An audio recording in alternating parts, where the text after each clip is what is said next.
नमस्कार मित्रांनो, संकल्प न्यूज चॅनलवरती आपल्या सर्वांचं पुन्हा एकदा सहर्ष स्वागत। आताच्या क्षणाची सर्वात मोठी बातमी समोर येत आहे। काय आहे बातमी सविस्तर जाणून घेण्यापूर्वी तुम्ही जर चॅनलवरती नवीन असाल तर चॅनलला सबस्क्राइब करा, बेल आयकॉन प्रेस करा।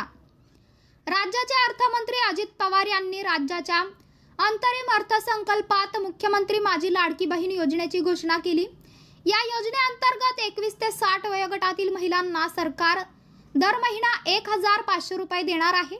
ही योजना जाहीर झाल्यानंतर या योजनेला संपूर्ण महाराष्ट्रातून मोठ्या प्रमाणात प्रतिसाद मिळताना दिसत आहे। या योजनेचा लाभ घेण्यासाठी महिलांची मोठ्या प्रमाणात गर्दी पाहायला मिळत आहे। तलाठी कार्यालय, सेतू ते नागरी सुविधा केंद्रांमध्ये महिलांची गर्दी पाहायला मिळत आहे। घरातील लाडक्या बहिणींकडे दुर्लक्ष करायचे आणि बाहेरच्या बहिणींना निधी द्यायचा या उपमुख्यमंत्री अजित पवार यांच्या धोरणाचा आगामी निवडणुकीत फायदा होईल का, असा सवाल पत्रकारांनी राष्ट्रवादीचे सर्वे शरद पवार यांना विचारला असता त्यांनी कुठल्या का होईना बहिणींना द्या असे म्हणत टोला लागवला आहे। या दरम्यान शरद पवारांना इतिहास संशोधन इंद्रजित सावंत यांच्या वागणुकीबाबत वक्तव्याबाबत विचारले असता ते म्हणाले, इंद्रजित सावंत यांच्या इतिहासातील कामाची मला कल्पना आहे।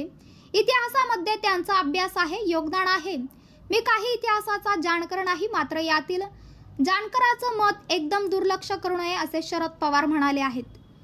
तर मित्रांनो, आपल्याला काय वाटतंय? आपली प्रतिक्रिया आम्हाला कमेंट बॉक्सच्या माध्यमातून नक्कीच कळवा आणि चॅनलला आणखीनही सबस्क्राइब केलं नसेल तर चॅनलला सबस्क्राइब करा, बेल आयकॉन प्रेस करा, जेणेकरून असेच नवनवीन व्हिडिओ व चालू राजकीय घडामोडी सर्वप्रथम आपल्याला या चॅनलवरती बघायला मिळतील।